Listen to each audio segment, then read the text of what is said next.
사랑의 하나님 감사합니다. 우리 삶 가운데 온전하게 거하시며 주님으로부터 오는 힘으로 살아가고 주님의 사랑 안에서 삶을 살아갈 수 있도록 힘주심에 또한 감사합니다. 우리가 주님을 사랑한다는 그것은 단지 입술의 고백과 우리 감정의 상태를 말하는 것이 아니라 삶에서 주님의 뜻대로 살아간다는 것을 뜻합니다. 우리가 주의 명령대로 살아간다는 그 안에는 모든 것이 함축되어 있습니다. 단지 주님이 하신 그 명령에만 순종하는 것뿐만 아니라 우리의 마음이 온전히 주님께 가 있으며 예수 그리스도의 생명으로 하나가 되는 것을 뜻합니다. 말씀이 우리 삶에 거하며 말씀이 살아서 움직이는 믿음의 역사 속으로 들어가기를 원합니다. 이 시간 주님께서 우리에게 주신 이 말씀이 온전한 생명의 말씀으로 마음밭에 뿌리를 내리고 삶에서 온전한 열매를 맺으며 자아가 죽어지는 그 길을 가는 풍성한 삶 가운데로 들어가기를 축복하고 기도합니다. 감사드리며 예수님의 이름으로 기도했습니다. 아멘. 자, 이사야서 6장 1절에서 끝절까지입니다. 자, 교독하시고 마지막 절은 함께 읽겠습니다.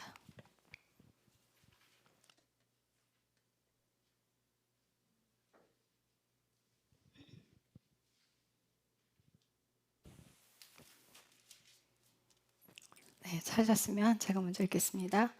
우시야 왕이 죽던 해가 내가 또한 보니 주께서 높이 들린 왕좌에 앉으셨는데 그분의 옷자락은 성전에 가득하였고 그것 위에는 스랍들이 저마다 6 날개를 가진 채 서 있었으며 그가 2 날개로는 자기 얼굴을 가리고 2 날개로는 자기 발을 가리며 2 날개로는 날더라. 하나가 다른 하나에게 외쳐 이르되 거룩하다 거룩하다 거룩하다 군대들의 주여 그분의 영광이 온 땅에 충만하도다 하니 외치는 자의 음성으로 인해 문기둥들이 흔들리며 그 집이 연기로 가득 찼더라. 그때 내가 이르기를 내가 화가 있도다 내가 망하게 되었도다 이는 내가 입술이 부정한 사람이며 또 내가 입술이 부정한 백성의 한가운데 거하면서 내 눈이 왕 곧 군대들의 주를 보았기 때문이라 하매 그때 스랍들 중 하나가 부집게로 제단에서 살아있는 숯을 취해 손에 들고 내게 날아와 그것을 내 입에 대며 이르되 보라 이것이 내 입술에 닿았으니 내 불법이 제거되고 내 죄가 깨끗하게 되었느니라 하더라. 또한 내가 주의 음성을 들었는데 이르시기를 내가 누구를 보내며 누가 우리를 위하여 갈까 하심으로 그때 내가 이르되 내가 여기 있나이다 나를 보내소서 하니 그분께서 이르시되 가서 이 백성에게 말하기를 참으로 너희가 듣되 깨닫지 못하고 참으로 너희가 보되 알지 못하느니라 하며 이 백성의 마음을 우둔하게 하고 그들의 귀를 둔하게 하며 그들의 눈을 닫을지니 이것은 그들이 자기 눈으로 보고 귀로 듣고 마음으로 깨달아 회심하여 고침을 받지 못하게 하려 함이라 하시기에 그때 내가 이르되 주여 어느 때까지이니까 하매 그분께서 대답하시되 도시들이 피폐하게 되어 거주민이 없고 집들에는 사람이 없으며 이 땅은 철저히 황폐하게 되고 또 주가 사람들을 멀리 옮겨 이 땅 한가운데에 버림당하는 일이 심히 많을 때까지니라. 그러나 그 땅 안에 여전히 10분의 1이 있을 것이요 그것이 돌아와서 먹을 것이 되리라. 보리수 나무와 상수리 나무가 자기 잎사귀를 떨어뜨려도 그것들의 본체는 그것들 안에 있는 것 같이 그렇게 그 거룩한 씨도 그것의 본체가 되리라 하시더라. 아멘. 자, 이사야 6장은 우리가 너무나 잘 알고 있듯이 하나님께서 이제 이사야를 부르시는 소명장이라고 이야기를 해요.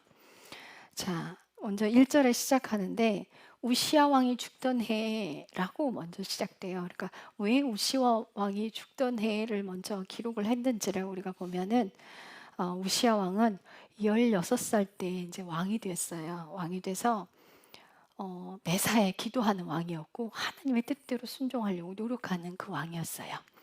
자, 그런데 그래서 하나님께서 그 뜻대로 순종하는 왕 때문에 땅을 넓혀주고 강성하게 만들어줬어요.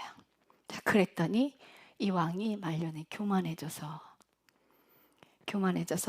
제사장들이 하는 일을 폄하하고 함부로 대하고요. 자기가 제사를 함부로 막 드렸어요. 본인의 일이 아니잖아요. 본인의 권한 아니거든요. 그래서 하나님께서 우시야를 문둥병으로 쳐버립니다. 그래서 문둥병으로 쳤는데 죽을 때까지 문둥병 걸려서 있다가 죽어요.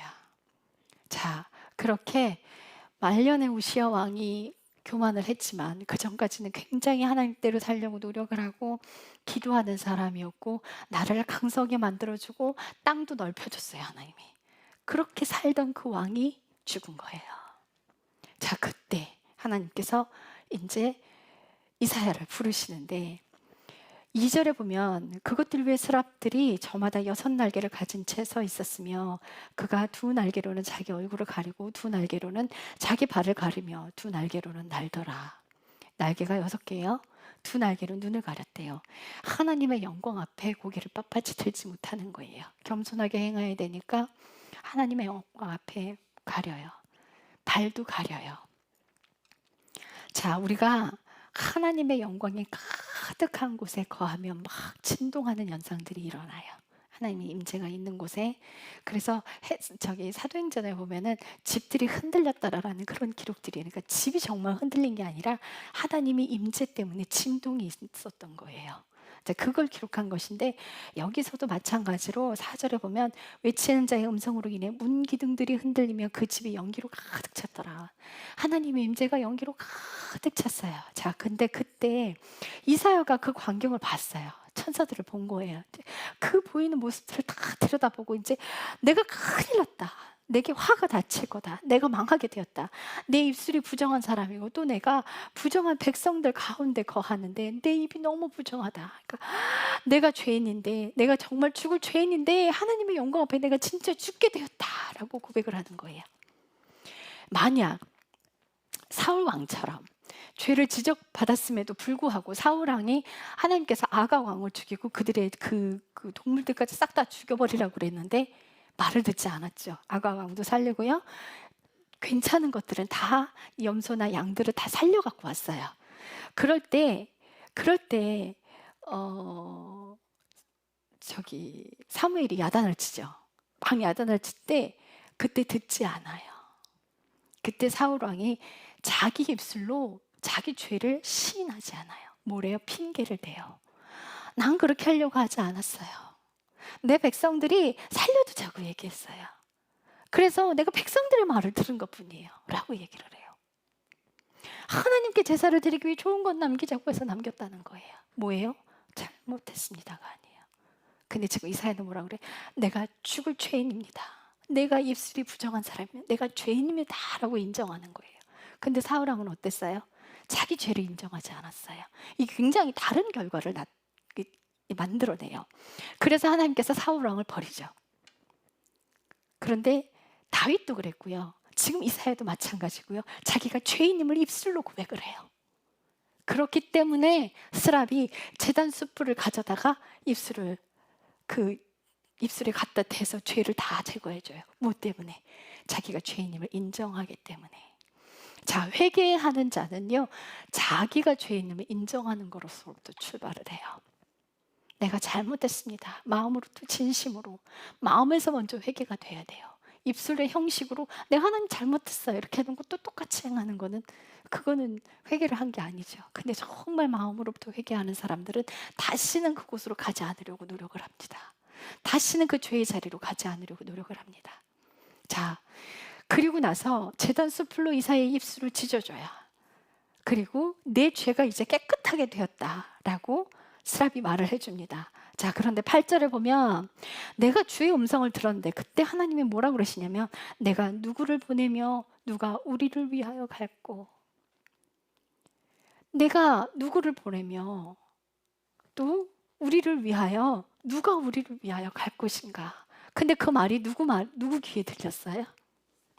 예, 이사야의 귀에 들렸어요. 아무에게도 들리지 않았어요. 이사야에게만 들렸어요. 그럼 누구에게 말씀하신 거예요? 온 인류의 전 세계 대낮고 누가 나를 위해 갈 것인가? 라고 말씀하신 게 아니에요. 이사야에게 네가 가줄래? 라고 말씀하신 거예요. 자, 우리는요, 하나님이 부르시지 않았는데도 열심히 자기가 나서서 하는 사람, 그 선교사도요, 하나님 제가 가겠습니다 하고 나가는 사람들 많이 봤어요. 그런데 그렇게 움직이면 안 돼요. 그건 하나님이 부르신 게 아니라요, 자기 의로 자기가 하는 거예요. 결단코 그렇게 돼서는 안 돼요. 하나님, 나는 찬양 사역자가 되겠습니다. 예, 하나님 부르지 않으셨죠. 왜 자기가 나서는 건 안 되냐고요? 왜 안 되냐고요? 여전히 자기가 주인인 거예요. 자, 왜 하나님이 불러서야만 가느냐? 하나님이 주인이시기 때문에. 하나님이 우리를 어느 곳에 쓸 것인지 부르시는 그곳에서 자아가 죽어지는 길이 있기 때문이에요. 하나님은 우리의 죄들의 모양을 너무 잘 알고 있어요. 어떤 사람은 고집이 센 사람들, 또 어떤 사람은 연약한 사람들, 또 어떤 사람도 거짓말을 잘하는 사람들, 어떤 사람도 속이는 걸 잘하는 사람들, 그렇게 각각의 모양이 다 다르게 죄들의 모양을 다르게 가지고 있을 뿐이지 다 똑같은 죄인인 거예요. 그래서 하나님은 각자 그 사람이 맞게끔 그 자아가 죽어지기 위해서 거기서 콜링을 해요. 자, 하나님은 야곱을 부르셨는데 어디로 부르셨어요? 삼촌 라반의 집으로 부르셨어요. 왜요? 야곱이 속이는 자였어요.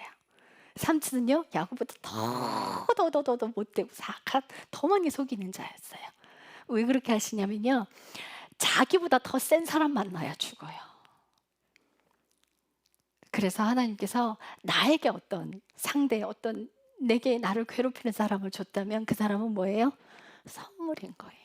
야곱에게 삼촌 라반은 선물이었어요. 자아가 죽어지게 하는 선물을 주는 사람이었던 거예요. 그래서 미워하면 안 돼요. 하나님은 너무 잘 알고 계셨어요. 하나님께서 이사야를 어떻게 부르셨어요? 이제 이스라엘의 소망이 되던 그 왕이 끊어진 때였어요. 정말 사람들이 정말 죄 가운데로 들어가는 그 광경 가운데 하나님께서 부르신 거예요. 그래서 이사야에게 하나님께서 소명을 주시기 위해서 불렀어요. 어떻게 좋은 일을 하라고? 대우받는 일을 하라고? 아니요. 심판의 메시지를 전하라고. 그래서 선지자들 보면 그 외에 정말 구덩이 파갖고 습한 곳에 막 갔다가 땅에 던져놓고 막 곰팡이 핀 빵 갖다가 먹으라 그러고 그렇게 살아간단 말이에요. 그 과정에서 자아가 죽어지는 거예요.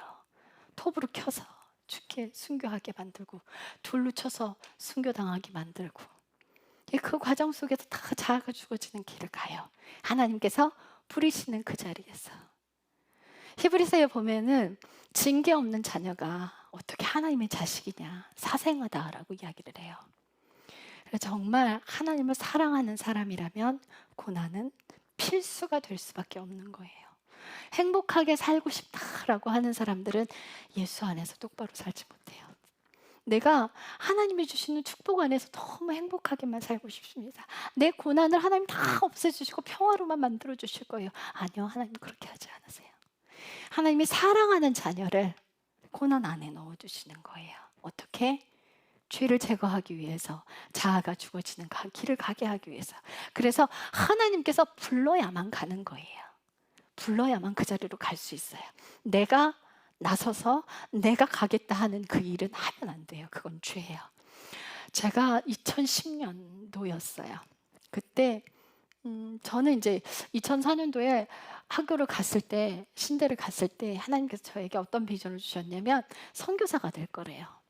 그런데 나중에 우리 오빠가 가면서 이제 오빠의 사명까지 저한테 옮겨진 거예요. 그러니까 우리 오빠는 국내에 그 목회 활동을 하는 그 사명을 맡고 저는 그냥 선교사로 바로 나가는 것이었어요. 근데 오빠가 죽으면서 하나님께서 뭐라고 하셨냐면 내가 네 오빠의 촛대를 너에게 옮기노라. 그러니까 오빠가 해야 될 일까지 저한테 온 거예요. 그래서 이렇게 목회를 하게끔 하나님이 만드셨어요. 그러나 어느 때가 되면 또 이제 선교사로 나가게 될 거예요. 그런데 2010년에 어떤 목사님이, 저 잘 알고 있는 목사님이 무슨 은사 비슷한 거였어요. 이제 예언 비슷하게 하는, 저한테는 이미 예언이 와 있었거든요. 근데 그곳에 이제 등록을 해놓고 이제 가라고 하신 거예요. 그래서 뭐 어떻게 해요? 이제 어쩔 수 없이 갔죠. 갔는데 두 사람이 짝을 지어서 이제 함께 손을 잡으래요. 근데 그곳에서 이제 상대방의 그 사람이 이제 저에 대한 걸 봤어요. 한 가지를 보고 얘기하는데 제가 예 맞아요 그랬더니 이제 깜짝 놀라는 거예요. 어떻게 그 길을 가니? 그래서 하나님이 정하신 길이고 제가 할 수 있는 일이 아니니까. 그런데 그때 또 하나가 왔어요. 저한테 뭐가 왔냐면 눈을 감았는데 깜깜하고 어두웠어요. 너무 슬픔도 많고 고통도 많고 숨을 쉬기가 힘들 정도로 고통스러운 곳이었어요. 막 답답해서 하나님 여기가 어딘데 이렇게 아파요. 너무 아픈 거예요. 하나님 여기가 어딘데 이렇게 아파요? 여기 어디예요? 왜 이렇게 슬퍼요? 하나님 여기 어디예요? 라고 물었어요. 그랬더니 하나님 뭐라 그러시냐면 여기를 누군가 가야 하는데 아무도 가려고 하지 않아. 이래요. 누군가 가야 돼요, 하나님? 그러면 제가 갈게요. 그 누군가가 제가 되면 되죠. 그게 뭐예요? 하나님 뭐라고 하신 거예요? 에스더야, 네가 여기 가줄래? 라고 질문을 하신 거예요. 아무도 가려고 들지를 않아. 예, 주님, 제가 가겠습니다. 이사야랑 똑같은 상황인 거예요. 하나님 저를 부르신 거예요, 그쪽으로. 근데 거기가 어디였냐면 무슬림이었어요. 마지막에 이제 무슬림 땅에도 복음이 전파될 거예요. 그래서 그곳은 무서운 곳이고, 그러니까 무슬림에 가서도 섣불리 복음을 전하지 못해요. 그런데 나중에 제가 사역할 때가 되면 그냥 제가 환상으로 봤는데 그냥 공터에서 제가 동그란 무대 하나 있더라고요. 그 위에 올라가 있고 많은 사람들이 막 그냥 땅바닥에 그냥 뭐 없어요. 의자도 없고 그냥 다 서 있는 거예요. 다 서 있는 그곳에 제가 서서 외부에서 말씀을 선포하고 있더라고요. 와, 이게 가능할까? 그런데 마지막엔 가능하게 되리라 봐요. 하나님께서 하시는 일이니까. 그런데 거기서도 붙들려 가고 감옥에 갇히고 고문당하고 매맞고 하는 그런 일들도 있었어요, 환상에서. 그러니까 목숨 걸고 가는 거죠. 목숨 걸고 가서 메시지 선포하는 거예요. 하나님 말씀 선포하는 거예요. 그 안에서 나머지 죄를 하나님이 제거하시기 위해서. 나이가 몇 살이 됐든 상관없어요. 하나님 50이 됐든 60이 됐든 목사로 콜링하면 하나님 그때서라도 부르시더라고요. 하나님 나를 왜 이렇게 늦게 부르시? 저도 그 생각을 했어요. 제가 지금 50이 넘었단 말이에요. 근데 이제 34살에 신학을 했는데도 내내 기다리게 하셨단 말이에요. 기다리게 하시는 그 세월들이 굉장히 많았어요. 교회 주신다고 해놓고도 지금 벌써 몇 년이에요. 그죠? 한 7, 8년 기다리게 하셨고 7년, 10년이네. 그죠? 아니다. 7, 8년이네요. 그리고 목사 임디를 못하게 하나님 그 길도 한 10년 막으셨단 말이에요. 그래서 그 가운데 배우는 게 많았어요. 그러니까 제가 사역을 하고 뭘 하는 게 중요한 게 아니라 제가 그 안에서 다루어지는 게 중요한 거예요. 그래서 내내 기다리게 했어요. 그래서 지금 하나님이 이렇게 길을 열어주시고 하시잖아요. 그러면 이제 무슬림 나갈 때 되면 몇 살이나 될까요? 제가 나이랑 상관이 없는 거예요. 만들어지기 위해서 하나님의 계획을 차곡차곡 세워놓으셨어요. 그 길에. 그래서 그냥 순종하고 가는 거예요. 어떤 사람은 그 길을 가고 어떤 사람은 조금 더 얕게 가고 하나님이 계획하신 그대로 가는 거예요. 우리는 할 수 없죠. 하나님이 하시죠. 그래서 그 명령대로 그냥 따라가는 거예요. 자기가 하려고 결단코 들어서는 안 됩니다. 하나님께서 부르셨을 때 네 하고 가는 거예요. 그게 어느 때든 상관없습니다. 나이와 상관없습니다. 하나님 저 좀 일찍 부르시죠. 그럴 때도 있었어요. 한 20대에 불러줬으면 지금 그죠? 한 20년 깎이는 거잖아요. 지금 그럼 지금 한 30대 돼 있을 텐데 왜 이렇게 늦게 부르셨어요? 이랬는데 아니에요. 다 그 아래서 다루어지고 깎이고 뭘 하는 게 중요한 게 아닌데 우리는 뭘 자꾸 하려고 들기 때문에 우리의 생각과 하나님의 생각은 다른 거예요. 나이가 있으면 뭐합니까? 상관없는 거예요. 다리 하나가 없어도 상관없는 거예요. 하나님이 일하시는 데는 팔이 하나가 없어도 상관없어요. 눈이 안 보일지라도 하나님이 일하신다면 우리의 몸의 육체가 어디에 이상이 있어도 아무런 관계가 없는 거예요. 모든 걸 그분한테 맡기고 그분 명령대로 따라가는 거예요. 자, 그래서 하나님께서 이사야를 부르셔서 뭐라고 말씀하시냐면 9절 10절에 봅시다. 그분께서 이르시되 가서 이 백성에게 말하기를 참으로 너희가 듣되 깨닫지 못하고 참으로 너희가 보되 알지 못하느니라 하며 이 백성의 마음을 우둔하게 하고 그들의 귀를 둔하게 하며 그들의 눈을 닫을지니 이것은 그들이 자기 눈으로 보고 귀로 듣고 마음으로 깨달아 회심하고 고침을 받지 못하게 하려 함이라. 이 말을 가서 전하라는 거예요. 너희에게 귀과 눈과 귀를 닫을 텐데 하나님이 너희의 눈과 귀를 닫는 이유가 회개하고 돌아올까 봐 못 돌아오게 하려고 눈과 귀를 닫게 할 것이다 라는 이 메시지를 가서 전하라는 거예요. 여러분 하실 수 있어요? 불리움을 받은 자는 할 거예요. 왜? 하나님이 주시는 힘으로. 하나님께서 그러세요. 선지자를 부르실 때 네가 이 메시지를 가서 전해라. 전하지 않으면 그것이 네 죄가 되리라. 그러나 그 말을 가서 전하였을 때는 불순종하는 것은 그들의 죄가 되리라. 그러니까 선지자들이 하나님의 명령을 받았을 때 그 말을 전하지 않으면 그건 죄가 되는 거예요. 하나님 앞에 불법이에요. 그래서 순종으로 갈 수밖에 없는 거예요. 모든 건 하나님께 맡기고. 자, 이 메시지를 이사야에게 주라고 해요. 그런데 이 메시지 그대로, 이 뜻은 뭐냐면요, 전부 다 막 눈과 귀를 다 가다로서 아무도 못 돌아오게 할 거다 이 뜻이 아니에요. 예수님 오셨을 때도 예수님께서 이스라엘 백성 돌아오게 무진장 노력을 했어요. 그죠? 근데 회개하고 돌아오는 자들만, 누구와? 세리와 장녀들, 회개하는 연약한 자들, 그들만 하나님 안으로 들어왔어요. 관리들이나 또 돈 많은 사람들이나 성직자들은 하나님 품으로 돌아오지 않았어요. 없는 사람들, 천한 사람들, 그들이 하나님을 알고 따랐어요. 돈 없는 사람들, 회개하고 돌아오는 사람들 하나님 품으로 돌아왔어요. 그렇지 않은 사람들은 싹 다 버려짐을 당하죠. 그러나 하나님은 이스라엘 백성에게 늘 그렇게 말씀하세요. 심판을 말씀하시면서 또다시 회복을 말씀하세요. 왜요? 약속하신 것을 이루기 위해서.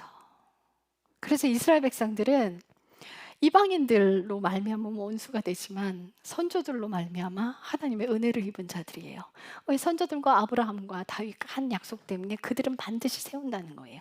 한 사람을 놓고 내가 너를 반드시 세우리라 이 뜻이 아니에요. 국가를 대상으로 하시는 거예요. 국가를 대상으로. 그 안에서 불순종하는 사람들은 다 버려져요.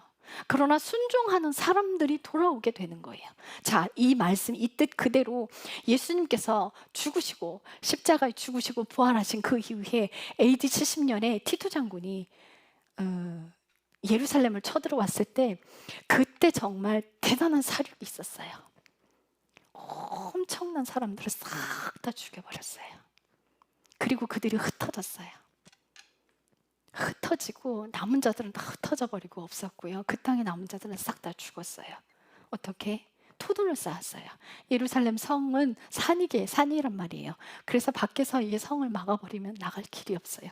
예루살렘 성은 나가는 길이 하나였어요. 그래서 그 출구만 막아버리면 못 나와요. 그 안에서 아이를 잡아먹고, 우리 집 애기 잡아먹었냐? 오늘 내일은 니네 집 애 잡아먹자. 이렇게 돼버렸어요. 정말 끔찍하게 그 안에서 그런 일들이 벌어지고 나머지는 다 죽었죠. 예루살렘 성 다 무너져 버렸어요. 그리고 그들이 1900년 동안 나라 없이 떠들었어요. 어떻게? 예수님을 모른 채.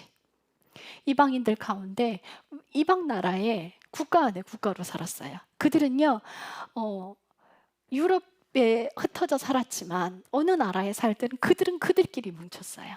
그들의 회당이 따로 있었고 그들의 말이 따로 있었고 그들끼리 국가 안에 국가로서 그렇게 이질감이 느껴지게 항상 살아갔어요. 그러나 하나님을 섬기는 백성이라고 말은 하지만 율법을 그렇게 지키고 살았지만 그들에게는 예수 그리스도를 인정하지 않았기 때문에 사실상 1900년 동안 이 말이 그대로 성취된 거예요. 그들이 눈과 귀가 닫아져서 하나님께 돌아오지 못했어요. 그런데 이사야서 66장 7절에 뭐라 그러냐면, 국가가 어떻게 하루 만에 생기겠냐, 나라가 어떻게 하루 만에 생기겠냐, 근데 이스라엘은 고로하기 전에, 진통하기 전에 아들을 낳으리라. 네, 국가가 어떻게 하루 만에 생겨요. 그런데 이스라엘은 그렇게 될 거라는 거예요. 그런데 정말 예언대로, 이사야서 말씀 그대로, 예언 그대로 어떻게 됐어요? 성취됐어요.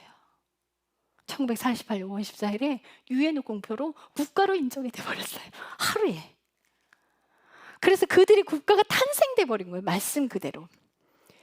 성경이 말씀하신 대로 내가 너희는 버려두지 않을 것이다. 다시 회복되게 할 것이다. 말씀이 그대로 나와 있는, 여기에 나와 있는 그들처럼 어떻게 어느 때까지 눈과 귀가 닫혀져 있겠습니까? 11절에 그때 내가 이르되 주여 어느 때까지니까 하매 그분께서 말씀하시되 도시들에 피파하게 되고 거주민이 없고 집들에는 사람이 없으며 이 땅은 철저히 황폐하게 되고 또 주가 사람들을 멀리 옮겨 이 땅 한가운데서 버림당하는 일이 심히 많을 때까지니 땅에서 다 쫓겨나서 이방 땅 가운데서 다 흩어졌어요. 그런데 13절 그러나 그 땅 안에 여전히 10분의 1이 남아있을 것이요 그것이 돌아오면 먹을 것이 되리라.